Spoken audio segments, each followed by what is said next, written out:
toute attaque contre une centrale nucléaire est suicidaire. Cette évidence du secrétaire général des Nations Unies montre aussi l'impuissance de la communauté internationale après une série de frappes aux abords du site de Zaporijjia.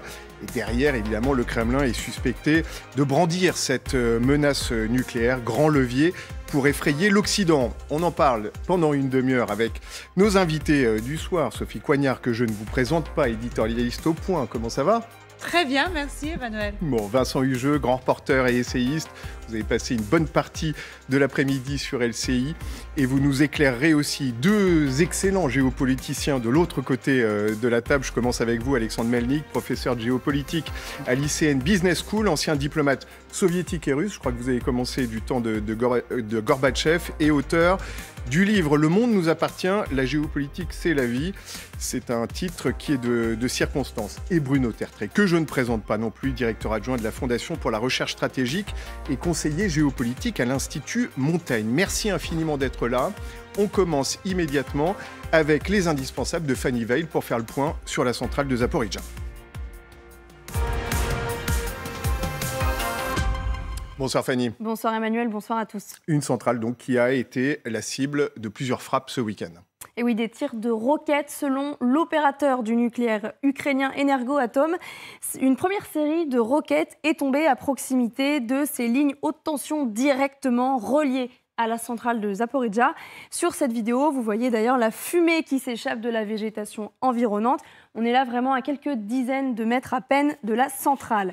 Une deuxième série de tirs est tombée cette fois à 400 mètres de l'un des réacteurs qui s'est automatiquement éteint grâce à un système de protection d'urgence. Un deuxième, dans le cadre de ces mêmes attaques, a été, lui, placé en état d'urgence. Les roquettes dont vous voyez ici des restes ont aussi endommagé, entre autres, une station renfermant de l'azote et de l'oxygène et une zone de stockage de matières nucléaires usées. Et puis, 3 capteurs de surveillance des radiations ont également été abîmés. Impossible donc désormais de détecter une éventuelle hausse de la radioactivité selon Energoatom.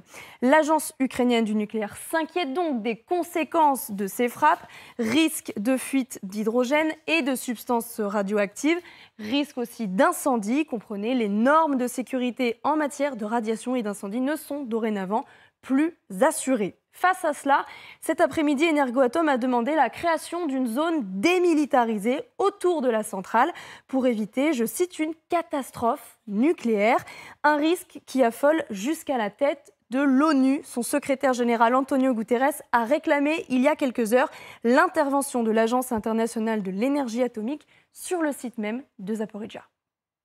I hope that the IAEA will be able to have access to the plant and to exercise its mandate competencies.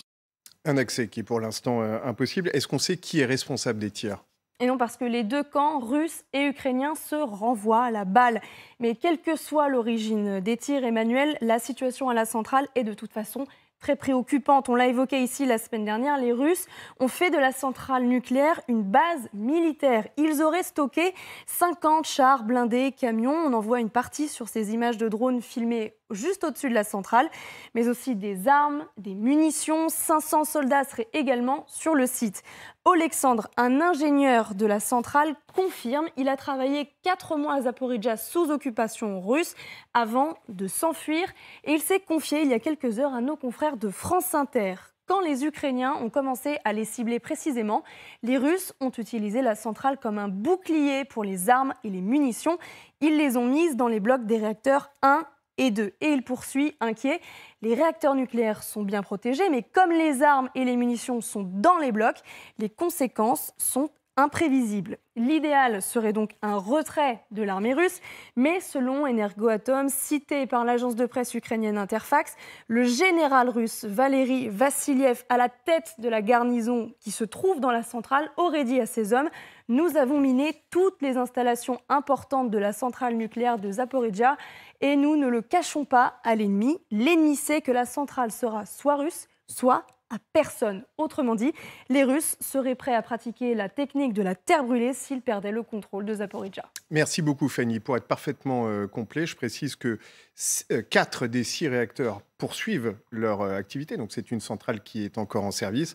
Vous le savez, c'est la plus grande centrale en Europe. J'en viens à l'aspect géopolitique dans un instant, messieurs. Mais d'abord, Sophie, évidemment, on a là tous les ingrédients d'un scénario catastrophe, puisque sur la centrale, vous avez à la fois des soldats russes et des techniciens ukrainiens qui font fonctionner cette centrale. C'est l'endroit idéal pour se renvoyer des responsabilités et dire c'est l'autre camp qui tire ces roquettes. Oui, tout à fait. Alors, je laisserai aux experts le soin d'analyser les éventuelles responsabilités avérées des uns et des autres. Mais ce qui est certain, c'est qu'on voit bien qu'on est là dans un, comment dirais-je, dans un schéma d'escalade politique dans lequel, en effet, il y a tout à craindre. L'idée enfin, quand j'entends effectivement, comme le disait Fanny Veil, ces propos qui disent la centrale sera soit russe, soit à personne, ce sont des propos qui politiquement, moi je parle juste d'un point de vue strictement politique, sont, comment vous dire, incroyablement plus que transgressifs, choquants, terrifiants, etc. Donc effectivement, on voit bien qu'il y a le terrain est très très très bon pour que la politique du mensonge s'applique, pour aller vite, hein, pour que la politique du mensonge s'applique, pour que les manipulations soient possibles.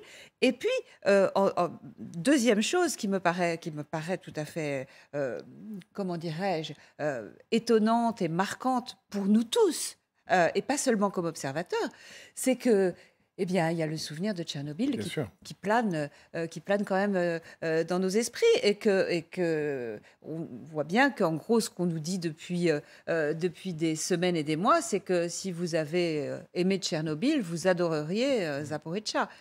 On voit des archives de Tchernobyl en 86. Alors on va préciser que si une roquette devait tomber sur une de ces installations, a priori, elles sont faites pour résister. Mais enfin, de toute façon... parce que cette centrale a été construite après Tchernobyl et donc selon des normes plus, comment dirais-je, plus exigeantes.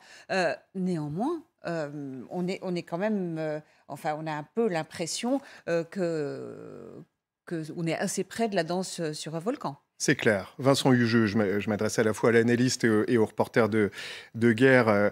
Fanny Veil l'a dit tout à l'heure, Energoatom affirme que les Russes, c'est eux qui l'affirment, mineraient le site s'ils devaient partir. Au-delà de ça, même si ça n'est pas dans les conventions de Genève, le fait d'occuper un site nucléaire est une pratique, on va dire, un peu étrange du conflit. Oui, mais pas si surprenante que cela. Si vous voulez, la difficulté de l'exercice, c'est que, honnêtement, à ce stade, et là je m'en remets à l'expertise des virtuoses de la sécurité nucléaire, le danger objectif d'une déflagration fatale est objectivement et factuellement faible. Mais précisément du fait de la portée symbolique et des terreurs quasiment millénaristes qui sont ravivées par le souvenir de Tchernobyl, au passage, Tchernobyl, c'est le fruit, la rançon de la médiocrité et des défaillances de l'entretien. Il n'y a pas eu d'attaque militaire à l'époque. Quand vous évoquez donc cette sorte de spectre de l'anéantissement, vous sortez du registre du rationnel pour être dans celui de la peur. Ce qui me conduit à penser d'ailleurs que le scénario envisagé par les Russes, c'est d'essayer de faire en sorte qu'une provocation, et on pourra revenir sur le détail du mode opératoire ensuite, conduisent les Ukrainiens à adopter eux-mêmes des comportements aventureux qui pourraient inciter leurs mentors et soutiens occidentaux à freiner la livraison d'armes de précision. L'une des raisons pour lesquelles les Russes ont choisi de stocker armes, munitions et explosifs dans l'enceinte du site nucléaire, c'est, semble-t-il, dans la volonté de les soustraire à la précision, notamment des HIMARS américains.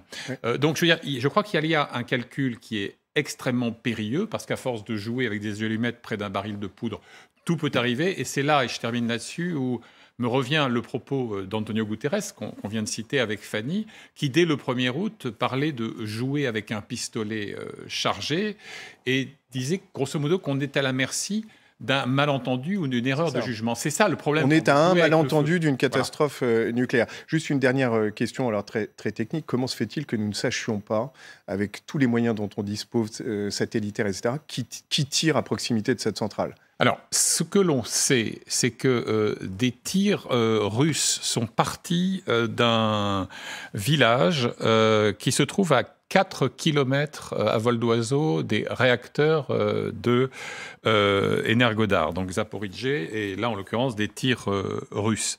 De même, il y a eu des frappes sur un village qui s'appelle Nikopol, qui se trouve sur l'autre berge de la rivière qui longe le site nucléaire. Et ces tirs-là sont, en toute vraisemblance, depuis des postes qui sont proches des réacteurs. Mais la difficulté, c'est que les armements utilisés ne sont pas pertinents, car les deux armées en sont dotées, notamment les ouragans, et que par ailleurs, mis à part les survols de drones qui peuvent attester les mouvements, et notamment l'installation de blindés, de véhicules militaires, il est extrêmement difficile à ce stade, en tout cas, de déterminer qui a tiré. Et d'ailleurs, même l'Institut pour l'étude de la guerre, le fameux ISW américain, concédait ce matin même qu'il lui était impossible de confirmer de sources indépendantes l'origine, la source des tirs. Alors, on danse sur un volcan, on joue avec des allumettes à côté d'un baril de poudre, je reprends vos expressions. Il y a une chose qui est sûre, c'est que les Russes, Alexandre Melnik, veulent faire main basse sur la région de Zaporijia. On apprend au même moment, et c'est sans doute pas un hasard, qu'un référendum sur le rattachement de cette zone à la Russie va être organisé. Alors, on peut... Petit artefact de droit, puisque la population est très largement pro-russe maintenant dans cette zone, par la force des choses. C'est pourquoi faire ? Pour à la fois légitimer une occupation de fait, et puis peut-être derrière pour pouvoir utiliser pour la Russie cette centrale ? Tout à fait. Parce qu'en fait, ce qui se passe avec la station Zaporijia s'inscrit dans le cadre de la stratégie globale de la Russie. C'est-à-dire conquérir le Sud et surtout russifier les territoires qui sont déjà occupés, notamment par l'organisation de ces référendums fantoches, qui sont prévus au mois de septembre. D'ailleurs, le mode opératoire de ces référendums est un peu changé. Au début, c'était prévu sur une journée. Là, si je comprends bien, c'est 3 jours. C'est plutôt du porte-à-porte, etc. Donc ça, c'est le premier aspect. Mais je voudrais, si vous me permettez, revenir sur la perception de ce qui se passe actuellement. Et moi, je voudrais quand même éviter 2 extrêmes dans la perception du nucléaire autour de la station Zaporijia. Ni catastrophisme, ni angélisme. C'est-à-dire, il faut savoir raison garder d'un côté. De l'autre côté, il ne faut pas sous-estimer le risque réel qui existe. Parce qu'il est absolument inconcevable, en 2022, d'utiliser le site nucléaire civil comme théâtre de guerre. Et c'est la première fois, et là j'adhère tout à fait aux propos du secrétaire général de l'ONU, que la problématique nucléaire revient sur le devant de la scène géopolitique depuis l'apogée de la guerre froide. Mais si vous me permettez, je voudrais quand même évoquer un autre aspect, très rapidement, Emmanuel. L'aspect psychologique, qui nous ramène à la personnalité de Vladimir Poutine, qui joue, comme disait Vincent, avec des allumettes. Parce que je connais assez bien la mentalité des soviétiques pour savoir à quel point la génération Poutine était marquée par le film Docteur Folamour de Kubrick. Donc, ce film qui, d'ailleurs, le titre complet de ce film, « Comment j'ai appris à aimer la bombe » et à ne pas m'en soucier. Donc, alors, cette génération... On rappelle que c'est un dictateur qui joue avec... Et finalement, c'est... et à la fin... Il mélange la frontière entre le réel et l'utopie dans le danger nucléaire. Et donc, Poutine, à mon avis, marqué par cette histoire de Docteur Folamour, eh bien, il joue avec ses allumettes, c'est-à-dire il a une sorte d'extase, finalement. Il se délecte avec cette capacité qui lui confère sa fonction à jouer avec le bombe nucléaire, c'est-à-dire la possibilité, la capacité à anéantir l'humanité tout entière. Alors là, on est sur un autre volet, la bombe nucléaire, mais sur la centrale, il sait que ça a un impact psychologique automatiquement. Oui, mais c'est un aspect psychologique extrêmement important qu'il faut prendre en compte, parce qu'il dynamite le surmoi nucléaire de l'humanité. Tout devient possible à ce moment-là. Et donc, la dernière chose que je voudrais ajouter, que finalement, la seule stratégie de Poutine dans ce dossier, c'est la stratégie de la terreur globale, avec les risques qui sont sous-estimés par Poutine, alias Dr Folamour. Et dernière chose, et je termine là-dessus, c'est que, quand je dis qu'il sous-estime les risques nucléaires, vous savez que dans les évaluations du dossier de Poutine, quand il avait commencé sa carrière en tant qu'officier de KGB, c'était marqué, c'est quelqu'un qui a tendance à sous-estimer les risques. Bon, alors, on sent que vous ne partiriez pas en vacances dans sa datcha, effectivement. Bruno Tertrais. Moi non plus. Non plus. Je ne suis pas sûr qu'autour de cette table... Je vais vous faire un aveu, je suis un petit peu gêné par les excès rhétoriques de toutes parts, de la part d'Antonio Guterres, qui nous a habitués à ces excès rhétoriques. Guterres, il essaye d'exister, il est assez prompt à l'emphase. Mais, pardon de vous faire une toute petite critique, mais même en titrant le chantage nucléaire de Poutine, je me demande si on ne rentre pas un petit peu dans son jeu et si on ne donne pas le sentiment aux téléspectateurs que les risques sont supérieurs à ce qu'ils sont réellement. Rappelons, encore une fois, bien sûr, Alexandre Menlik a raison de dire que Poutine a un rapport particulier à l'arme nucléaire, mais ce n'est pas ça dont il est question. Et par ailleurs, moi, je suis prêt à vous démontrer qu'il est plutôt sage sur ce volet qui ne nous préoccupe pas aujourd'hui. On est bien dans une centrale électronucléaire. Je le rappelle parce qu'il y a des gens qui, parfois, quand on dit centrale nucléaire, ils me disent, attendez, les centrales nucléaires, c'est civil ou militaire? C'est bien une production d'électricité. Civil, donc c'est bien, effectivement, l'image de Tchernobyl qui est conjurée. Mais d'abord, ce n'est pas forcément Poutine. Je ne suis pas sûr que c'est lui qui ait décidé sur le terrain d'avancer. Et alors, il l'a approuvé certainement. En tout cas, il ne l'a pas désapprouvé. Est-ce que c'est vraiment lui? Est-ce que c'est vraiment un chantage? J'en suis pas sûr. Sur les risques eux-mêmes, une enceinte de confinement d'une centrale moderne, c'est pas une coquille d'œuf. Donc, c'est pas avec une explosion de stock de munitions qu'on va faire un dégagement de radioactivité massif. Il y a des risques effectivement radioactifs, mais on va dire qu'ils ne sont pas du tout... d'hydrogène, etc., on l'a vu tout à l'heure. Ils ne sont pas du tout à l'échelle de Tchernobyl. Sophie Coignard a, cela dit, raison quand elle parle de... vous employez l'expression transgressif. Oui, c'est transgressif parce que, et ça Alexandre Menlik sera d'accord avec moi, j'imagine, Poutine aime transgresser. L'armée russe a commis toutes les transgressions. C'est une transgression de plus. Revenons à l'essentiel. Pourquoi est-ce qu'ils font ça? Et je crois qu'il y a 3 raisons possibles. C'est pas moi qui vais vous dire exactement ce qu'il y a dans la tête du général qui est sur place, et encore moins dans celle de Poutine. Il y a 3 raisons possibles. La première, on n'en a pas encore parlé, c'est de gêner l'opération normale des 6 réacteurs de Zaporijia.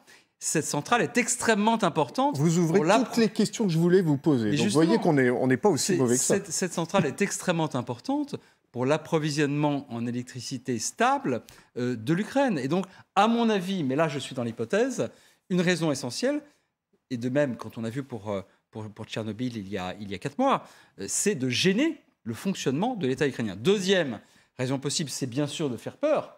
Ça, bien évidemment, on conjure l'image de Tchernobyl. Et j'aimerais pas que ça marche trop, parce que les risques sont quand même, non pas nuls, mais limités. Troisième raison possible, vous l'avez évoqué, ça a été très bien dit, c'est la création d'une sorte de bastion qui, en gros, ne permet pas aux Ukrainiens, même s'il est possible, j'ai vu un analyste militaire qui disait qu'il est possible qu'il y ait eu une attaque de roquettes à l'extrémité de la centrale il y a quelques heures. Donc ça, je ne suis pas en train de vous dire que les Ukrainiens, c'est forcément les Russes qui ont frappé, tous les tirs. Il y a peut-être eu un tir ukrainien, mais un tir ukrainien ciblé et assez lointain. Donc voilà, il est normal que nous en parlions ce soir, mais je crois que l'heure n'est pas à l'affolement, l'heure est à la condamnation de cette nouvelle transgression de l'armée russe. Et on peut se demander, effectivement, c'est une question légitime, Alexandre Menlik, jusqu'où peuvent-ils aller? Ça reste une question légitime. Alors, loin de nous l'idée d'affoler qui que ce soit. D'ailleurs, nos téléspectateurs savent qu'on prend le temps d'analyser et votre analyse est évidemment très pertinente. Avant de vous laisser parler, Vincent Hugeot, je rebondis sur ce que vous disiez tout à l'heure, parce qu'on peut voir une carte des centrales ukrainiennes. C'est la plus grosse, on l'a dit. 6 réacteurs. Il n'y a aucune centrale nucléaire en France qui ait 6 réacteurs, 6 tranches, comme on dit dans le jargon. C'est de très loin la plus importante. Les autres sont dans des zones qui sont toujours sous le contrôle des Ukrainiens, bien sûr. Je rappelle que l'Ukraine est 8e au classement mondial, c'est 2e en Europe de la production d'électricité à base nucléaire. Vincent Hugeot. Non, juste si l'on descend effectivement d'un cran ou deux dans l'échelle des hantises apocalyptiques, il y a quand même des soucis très concrets. Petro Kotin, qui est le patron d'Energodar, donc cette société d'État nucléaire ukrainienne, attirait dans un entretien que j'écoutais à la mi-journée l'attention de tout le monde sur le fait qu'il y a 174 conteneurs de déchets radioactifs. Ils ne sont pas vraiment à ciel ouvert, car ce sont des conteneurs qui sont supposés être hermétiques, mais qui ne sont pas protégés, par exemple, par une chape de béton renforcé ou même de terre. Bon. Donc ça, c'est un souci. Encore une fois, ça n'est pas l'apocalypse, mais ça peut être... C'est un autre des risques dérivés, enfin, indirects. L'âge de tir, par exemple, ça peut être un facteur d'inquiétude objectif. Fanny faisait allusion tout à l'heure à ces capteurs qui ont vocation à mesurer éventuellement le taux de radioactivité. Donc c'est vrai que si on est aveugle ou en partie aveugle là-dessus, c'est problématique. Et puis il y a le problème effectivement tout simplement de la fourniture d'électricité. Et là je reviens au registre strictement civil. Certes, ça gêne les Ukrainiens, mais enfin, les Russes ont besoin d'alimenter en électricité la Crimée, qu'ils ont annexée en 2014. Et à ma connaissance, il reste une seule ligne à haute tension qui est connectée au réseau ukrainien, par exemple. Si celle-ci était anéantie ou endommagée, il faudrait que de toute urgence, on ait des générateurs suffisamment puissants, par exemple, pour assurer le refroidissement des réacteurs. Donc ça, ce sont des remarques qui sont beaucoup plus civiles, si je veux dire, mais qui sont de nature quand même à éveiller notre vigilance non pas notre panique. Voilà. On ne veut éveiller aucune crainte, mais en effet, ça reste des sites sensibles. Je rebondis sur ce que vous disiez, Bruno Tertrais, c'est très intéressant. En effet, en dehors d'Antonio Guterres, on n'a pas beaucoup de réactions internationales. Pourquoi ? Je suis bien moins intelligent que vous. Est-ce que c'est parce qu'on s'est habitué à des situations qui paraissaient hors normes il y a encore quelques temps, ou c'est justement pour ne pas donner trop de crédit à ce qui se passe ? Vous me demandez d'analyser ici les réactions de vos confrères de par le monde et les réactions et les non-réactions d'un certain nombre de responsables politiques. Je parle plutôt des politiques, bien sûr. Alors, des politiques. Alors, je vais vous faire un aveu. Nous sommes en plein mois d'août. L'actualité internationale est déjà très riche. Je ne suis pas étonné, s'agissant d'un risque qui n'est pas totalement nouveau dans ce conflit, je ne suis pas totalement étonné qu'il n'y ait pas de communiqué de la présidence de la République ou de Joe Biden. Moi, ça ne me choque pas plus que cela. Si la situation militaire devait se dégrader, à savoir s'il y avait des attaques manifestes de la Russie contre, je ne sais pas, on ne sait jamais, j'essaie de tout imaginer, contre les réacteurs eux-mêmes, ce qui m'étonnerait beaucoup. S'il y avait un déluge de feu ukrainien mal ciblé contre les forces russes qui sont dans ce complexe, je pense qu'il en serait autrement. Mais on parlait tout à l'heure de l'Agence internationale de l'énergie atomique. Elle a réagi. Vous voyez, le problème, c'est qu'il y a un peu de la surréaction ou de la non-réaction. Et peut-être que les deux sont... Peut-être que les deux sont mal placés. Mais il est difficile pour moi d'aller au-delà de ces explications qui sont presque de bon sens pour répondre à votre question. Alors, l'AIEA, en tout cas, est plutôt neutre, puisque c'est des experts de l'énergie atomique. Sophie, ils réclament une zone démilitarisée. Encore une fois, nous ne souhaitons créer aucune panique. Je crois que c'est l'Ukraine qui demande une zone démilitarisée, ce n'est pas l'AIEA. L'AIEA demande un accès. Oui. Alors, oui, vous avez raison. L'AIEA demande un accès et l'Ukraine demande une zone démilitarisée. Si l'AIEA demande un accès, c'est qu'ils veulent quand même vérifier que les choses se passent normalement. C'est leur job. Enfin, c'est vrai que là, pour le coup, même en plein mois d'août, si l'AIEA restait absolument bête et immobile face à une actualité de ce genre, là, pour le coup, personnellement, je trouverais ça assez inquiétant. Donc, je trouve que jusqu'à présent, l'AIEA est dans son rôle et n'a pas d'ailleurs, ne fait aucune surenchère. Et dans ce que j'ai entendu... On vient de voir que son patron, Grossi, disait la semaine dernière que le site était hors de contrôle. Alors, ce qui ne veut pas dire hors de contrôle au sens strict, absolument. C'est tout à fait le cas. Mais en revanche, j'ai regardé aujourd'hui, je n'ai pas vu de la part de l'AIEA des déclarations extraordinairement alarmistes. Donc, effectivement, c'est bien le moins, quand même, que de réclamer, quand on est là pour contrôler le nucléaire à travers le monde, c'est bien le moins que de réclamer un accès. Et ça va être très intéressant, me semble-t-il, de voir quelle va être la réponse à cette demande. Reste, oui. Juste un mot. La préconisation d'une zone démilitarisée, ça relève du bon sens. C'est tout à fait normal. Mais est-ce que c'est réalisable? Est-ce qu'il s'agit plutôt d'un vœu pieux en temps de guerre?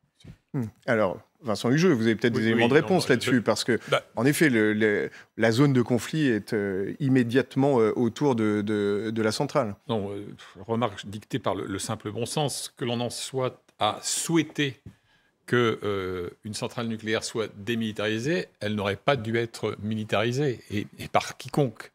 Deuxièmement, quand le patron de la société d'État ukrainienne, Energodar, évoque la possibilité d'une équipe qui serait constituée d'experts, alors de l'agence de Vienne, de l'AIEA, mais aussi d'autres organisations de sécurité, dit-il. On peut supposer l'ONU ou que sais-je encore, pourquoi pas l'OSCE, etc.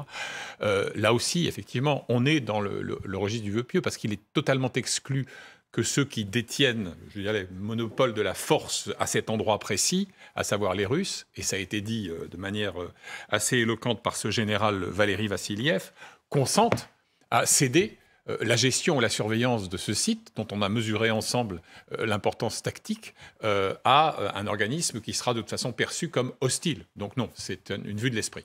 Alexandre Melnik. Je pense que je disais tout à l'heure que Poutine essaie de dynamiter le surmoi, donc nucléaire, parce qu'il y a encore quelques années, parler du nucléaire, c'était un tabou. Aujourd'hui, on en parle de plus en plus, et en parlant, on s'y habitue. Donc, c'est-à-dire, c'est une sorte de banalisation du mal qui est en train de se passer. Oui. Pardon, mais est-ce qu'on ne pourrait pas aussi, d'une certaine manière, dire l'inverse? C'est-à-dire que c'est aussi une montée, comment dirais-je, c'est un peu une sorte de supplice lent enfin, je trouve que depuis le jour très vite après l'invasion de l'Ukraine fin février, où il y a eu ces diverses déclarations de Poutine, de ses proches, sur le nucléaire tactique. Nous mettons en alerte notre système nucléaire tactique, etc. Est-ce qu'on ne peut pas dire aussi que certes, ça banalise, mais surtout, ça joue. Enfin, l'idée, c'est quand même de jouer avec nos nerfs. Enfin, je ne veux pas personnaliser. Non, pardon, Sophie Coignard. Dans un excellent hebdomadaire qui s'appelle Le Point, j'écris cette semaine. Je sais que la question était adressée à Alexandre, mais vous me tendez une perche, puisque dans Le Point, journal que vous connaissez bien, j'essaie d'expliquer cette semaine pourquoi et comment, si Poutine est un criminel irresponsable, il y a un sujet sur lequel, qu'on s'en félicite ou qu'on le déplore, il a fait montre en fait de responsabilité, c'est bien le sujet de l'armement nucléaire. Non, il n'a pas mis ses forces nucléaires en alerte. Non, ces déclarations qui ont... Enfin, il l'a dit. Non, pas du tout. Il ne l'a pas dit. Ah oui, il faut lire. Pardon. Je ne lis pas le russe couramment. Avec tous les commentaires, je vais vous faire un aveu, moi non plus. Sans le dire directement, il a parlé à un moment de... Il y a deux sujets sur lesquels il a toujours été forcé de le constater. Il est resté le poisson froid que l'on a vu par le passé, dans le passé lointain. C'est la ligne rouge de l'article 5 du traité de Washington de l'OTAN. Pas l'attaque militaire directe contre les pays de l'OTAN, chaque mot compte, il y a des attaques non militaires, et la gestion des forces nucléaires. Toutes les déclarations de Poutine et de Lavrov sont des déclarations qui rappellent la doctrine russe. Aucune déclaration de Poutine et de Lavrov ne peut être mise en avant pour dire « nous agitons le spectre de la menace nucléaire », sauf pour dire « attention, si les Occidentaux... évidemment interviennent, alors là, il y aurait un risque. Mais encore une fois, pardon d'être un peu long et de vous avoir interrompu sur ce sujet, mais je suis prêt, dans un contexte un peu plus long, à dire que malgré toutes les horreurs, et elles sont nombreuses, de Poutine et de ses généraux, et malgré toutes les horreurs, ça serait intéressant de savoir, et Alexandre Melnik serait bien mieux placé que moi pour le dire, s'il y a une sorte de jeu de rôle peut-être entre les médias officiels russes... Oui. Et le Kremlin. Eux ont brandi cette menace. Alors là, ils sont dans la transgression totale en permanence. Est-ce que c'est un jeu de rôle pour que Poutine et Lavrov et Shoigu puissent apparaître responsables? Je ne sais pas. Mais en tout cas, tous les 4 matins, je ne suis pas en désaccord pour dire qu'il y a un jeu dangereux là. Et c'est pas pour vous contredire, pour le plaisir de la contradiction. Mais je ne crois pas que l'on puisse dire que le Kremlin joue avec des allumettes vis-à-vis d'un baril de poudre. Il y a suffisamment d'horreur et de choses dangereuses dans ce que fait la Russie pour peut-être ne pas trop en Pardon, juste pour boucler là-dessus. Il n'empêche que que ça marche. Peut-être Absolument. peut-être que ça n'est pas, comment vous dire, peut-être qu'ils n'ont pas prononcé les mots sujet, verbe, complément qui peuvent nous démontrer que, mais le résultat en termes d'opinion publique, y compris occidentale, c'est que la peur existe. Je suis d'accord. Et c'est que en fait, tous ces fantasmes, comme disait Vincent Hugeux, et toutes ces peurs qu'on a tous en tête sur le nucléaire, sont réactivées, et elles sont quand même réactivées par Poutine, même s'il n'a pas prononcé tout à fait les mots qui fâchent. Et la télé russe montre des missiles qui atteindraient Paris ou Londres en rhétoriquement, 120 il secondes. en joue très tôt en saison de manière subliminale lorsqu'il dit, et quelques jours après le déclenchement de l'agression militaire, lorsqu'il dit publiquement à la télévision, ceux qui s'opposeront au dessein de la Russie en Ukraine s'exposent à des conséquences qu'ils n'ont jamais vécues. Il est parfaitement clair que la vocation de ce propos apparemment évasif est d'éveiller ces terreurs-là, sans citer le mot nucléaire.